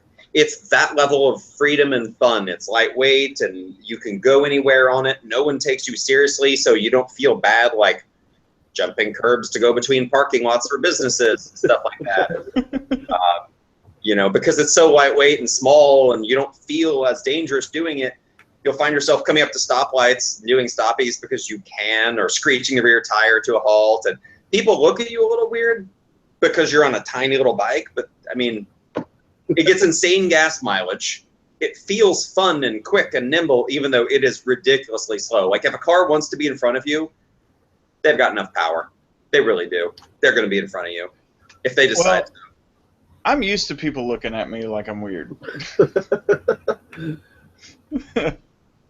I think I found my flat foot solution. Oh yeah, you can anyone can flat foot a Grom. I mean, I know a chick that's like, I want to say she's like 4'11", and she flat foots a Grom. I mean, isn't that how tall you are, Josh? Come on. No, I'm 5'5". Oh yeah, you can flat foot it. With a like 30-inch Maybe. NC. I chose the worst motorcycle ever to buy. What's that? R6. Oh yeah. Right. I sat on his bike and almost had to tiptoe. I'm like, wow, this is really high up. Just the same with the Super Duke. It was like really high up. I was like, oh my gosh, this is like a skyscraper. Now, it's not as high as Sarge's V-Strom, because that thing is insanely high. V-Strom. That's a good-looking bike, man. It is. It's an interesting ride too. I mean, when I rode it, I took it on a little bit of a curvy road and went into a turn, and I just felt like I was leaning off of a skyscraper. I mean, these are Sarge's words, and I'm kind of stealing them from him. But I'm just going around a turn. I'm like, oh my God, this thing's going to fall over. So I got on the throttle a little bit, and it just came right back up. Yeah, I would need a step ladder to. Yes, you would. You know, there was a guy back in Kansas that would ride it every time we had our big March of Dimes charity ride every year. But he would come on KTM 530 EXE with his dirt tires. His feet were 6 inches from the ground on that thing. I mean, not even close. His legs could swing. There was no way. He couldn't even put his toes down and touch. It doesn't mean you can't ride the bike just because you can't flat foot it. Right. Yeah, that's true. Yeah. I don't know. I've never had that problem. It must be nice. Not really, because I hit my head on everything. I feel awkward when we're around each other. I feel like I'm always looking up to you. There you are. Hi, Rook. How's the weather? Like, what's it like to look at my knee at eye level? I'll tell you what is funny though is Like, you know what I do. So being a mechanic, a lot of people hit their head on racks. Like, you know, Yeah. I am one of the only people in the shop that can just walk straight under any rack that's in the shop. Yeah, I used to be a mechanic, and yeah, I hated it. I liked working on the Explorers, the Ford Explorers, because I had to put risers on the rack. So the only thing I had to look out for was the tires and the arms of the rack. Other than that, I could stand almost straight up. I was just like this. Hey. And then I take the transmission out, and I'm like, I've got headroom. Checking that Ford's pussy. Yeah, right? So, as far as Jeeps go, I think if I ever got a Jeep, I would want the four-door Rubicon. I've had a Grand Cherokee. Huh? Why would you want the minivan? That's just very true. I was getting ready to say something. Because... I don't know. You said Jeep, and then you said four-door. I got confused. Say again? Yeah, right. Typically, I know the Jeep Wranglers and Rubicons are at least the CJ series, as it were. I'm not sure if that's the proper terminology for it. Anymore, it's a JK. JK? Okay. It's a joke? No. So, I know they're supposed to be two doors, but I don't want that short of a wheelbase. And I like having being able to let somebody in the back seat without having to get out and fold the seat up. But if I ever did get one, I would want the hard top, not the rag top, because security. Oh, well, the thing about security is pretty simple. Once you take the top and the doors off, you just don't leave anything valuable in it. And if you get no one's going to steal it anyway. So. Right. Well, I'm talking about like stuff being left in it, and I know that if I took the top off of it, I wouldn't be leaving a bunch of stuff in it, but I've got that option. And with a rag top, if you leave something in it, I mean, you can just cut right through it and get in. Yeah. There's no security at all in the soft tops. Yeah. So I know that if I ever did get a Jeep, it would be that, but I don't know what I want. I know I want to get rid of that little shit box that I drive. One of these days, I'll have a real car. I'm a real boy. Yeah. I hate that car. I really do. Is that a Chevy Sonic? Is that what that is? No, it's not even that big. It's a Spark. Oh, okay. The way you say it, it makes it sound terrible. It is. No, we looked at one. I mean, it's a great car. I can hear it basically throwing money back at me because it gets 35 to 40 miles to the gallon with the AC on and 6 big dudes in it. Wait, is that it? I thought they got better than that. No, it averages about 40. But I mean, it's not bad. It's the same as what I get on mine. That's not that great of gas mileage for its size, but it's cheap too. So. Yeah, I mean, I filled it up yesterday, and I had 2 bars. It's a digital gas gauge, and it's got little bars.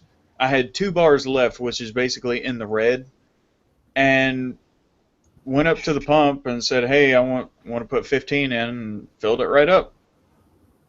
87. Wow. That's much better than my Pathfinder. Oh yeah. Well, back in '96, from the factory, it got 15 miles per gallon city and 19 highway, and we ran a fuel consumption test at work, and I'm actually getting about 12. So.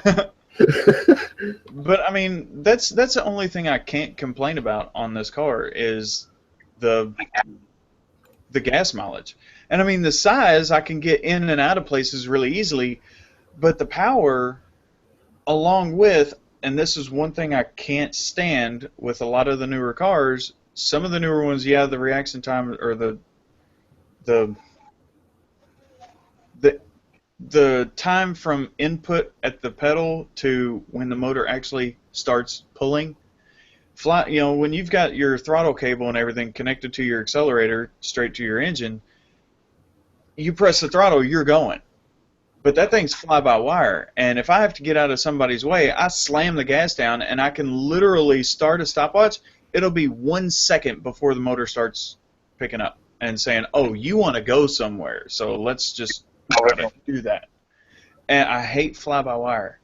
And this That's car, by wire. along, huh? Super by wire. Well, It's just the programming. right, it is. My F-150 was the same way when I had it. The governor. So, I mean, I would have to go in there and change the programming on it. But in this car, it's kind of pointless because along with that delay, it's also got no power to go anywhere. So it's like, even if you did get that instant reaction or instant response, you're just barely moving anyway. I mean, I could barely spin tires in the snow on that thing. It's like, okay. I don't like that car. That's all there is to it. Does it get you where you want to go every time you get in it, turn the key? No. Damn.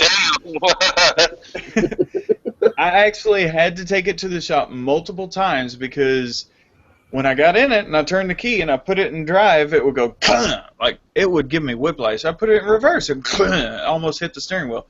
It was going into limp mode because it had a misfire, and they put a new coil pack and everything on it, which I had to pay a $100 deductible because I've got an extended warranty. I had to pay a $100 deductible. If I didn't have that warranty, it would have cost me about $800 to get this done. But they replaced that, and it did fine up until like a month or two ago. It did it again once. I was getting ready to call the shop, but it hasn't done it since. I'm just like, this thing's a piece of shit. So it's unreliable at best. But yeah, it's just, I do not like that car. Even if I could just upgrade to the Sonic, I'd be kind of happy. But I want to get away from Chevys because they mark their territory. They leak a lot. I want a Ford. No. You say no. I have had the best luck out of every Ford that I ever owned. Well, my wife's got a Mustang right now, but I don't know. It's probably a 3.6 Mustang, isn't it? Yeah. Yeah. Little V6. It wasn't their best engines. But I mean, I had No, an 88. no. She's got the 4-liter. The 4-liter. Oh, she got the 4-liter? Yeah. Oh, is it one of the newer ones? Yeah. Oh, I want to drive it. Actually, I don't like Mustangs if they're not a manual transmission. I think it's a waste. That one is automatic, so it's a waste. Do You're what? one of those guys that thinks that an automatic motorcycle is a waste as well, don't you? I can't get my head around an automatic motorcycle. I've never seen one. African Twin. I've heard about them. Yeah. The Africa Twins automatic? They have a version of it that is. Oh, they have a version. Well, they've got a version of the Can-Am Spider that's automatic as well. I think the touring version of it. I've ridden it. Have you? What's it like? I actually liked it. Did you really? So it shifts way faster than you think you ever could imagine getting yourself to. Like, you just imagine touching the shifter and it's in the next gear already. Like, you just touch it, it's like clink, next gear. Smooth transitions. There's no clutch to grab. And then stop and go traffic, it is a dream. Because you start to accelerate, it'll hold the gear. You click the button, you get to the next gear. When you're coming up to a red light, it downshifts smoothly for you. You don't have to do anything. Huh. When you come up to a stop, it disengages and you can just sit there. Like, it's actually kind of nice if for a city vehicle. Now, if I were out in the mountain roads all the time, like, I don't mind having a shifter, but I'm not shifting constantly either. No. So on the right motorcycle, it is a really great transmission. Huh.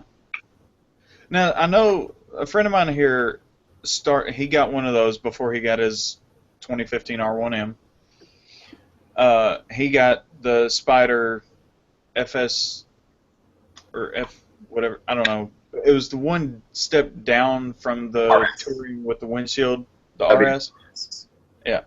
So he got that one, and he said it was a lot like riding a snowmobile. Yeah, it is. Because instead of really leaning into it, you kind of lean the other way or some shit like that. I don't know. Like it's a different style of riding altogether. I sat on it and I was like, I don't like it. Don't they have a gyro stabilization or something like that on some of the newer ones? Nanny. It has a stability management. It'll, just like a car, it'll modulate the ABS brakes to keep you from flipping it over. Yeah, I call that nanny. No. Let me put it this way. You will chicken out well before it'll flip over. Yeah. And here's the thing I gotta say. It has 2 giant-ass car tires in the front with a contact patch like that big on the road. When you grab a handful of brake, it feels like it's ripping the skin off your face. It's incredible. Now, Justin, my buddy here with the R1, he ended up selling his Spider to another friend of ours, and he almost already has to replace the back tire because he constantly just does burnouts with it. Yeah, it does that. Well, I mean, he knows how not to. But Why would you if you can?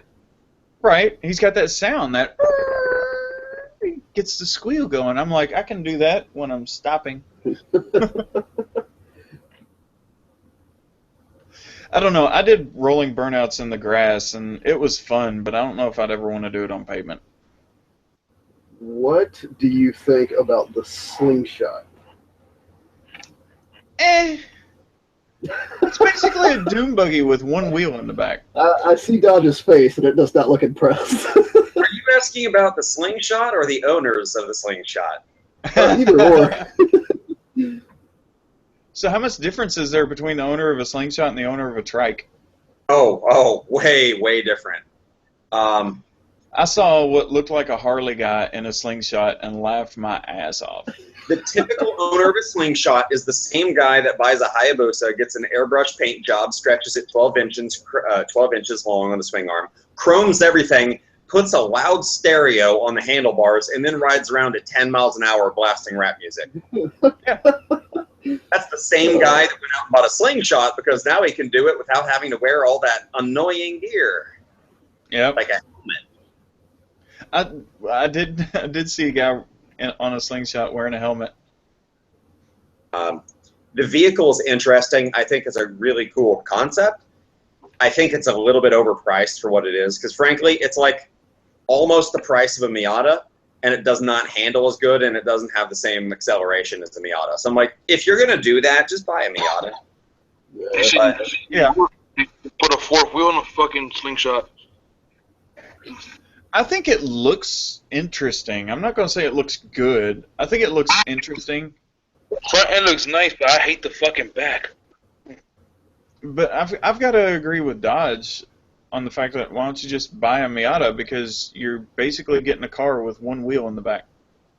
Yeah. If I'm not mistaken, they made one of those back in the 60s or 70s that the whole front end opened up so you could get out. Yeah, the BMW Isetta. Is that what it was? Yeah. Yeah, put a 3rd wheel in the back, that's it. Yeah. Yeah, the owners have ruined the vehicle for me. It doesn't matter what I could possibly have imagined about it. I will. Just like with the Gixxer, the owners have basically ruined it. Yep, good vehicle. Owners, not all of them, but every single one I've encountered so far has been a major tool. So, yeah. I have to imagine there's a decent person out there somewhere that bought a slingshot. I just haven't met them.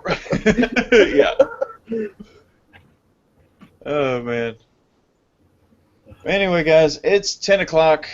It's that time for me to go to bed. Huh? Turn into a pumpkin. Yeah, pretty much. It's pumpkin time. So I'm gonna go ahead and cut it for this week's MotoBuddies hangout. Buddy. Anybody got any words for the audience? I'm just gonna say stay positive. That's it. Stay positive. I used that in my vlog today. Stay positive. I don't care what. I'll get one too. I don't care, man. Remember, always drink your Ovaltine.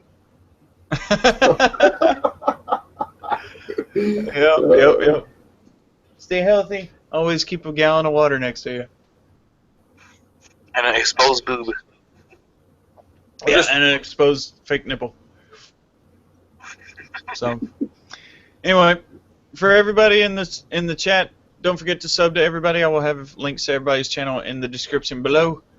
And this is going to be a hangout every Thursday at 8 p.m. Eastern Time. It is 10 o'clock now, so do the math from there. And yeah, see y'all later. Peace. Peace. Deuces. Subscribe today. Oh, God.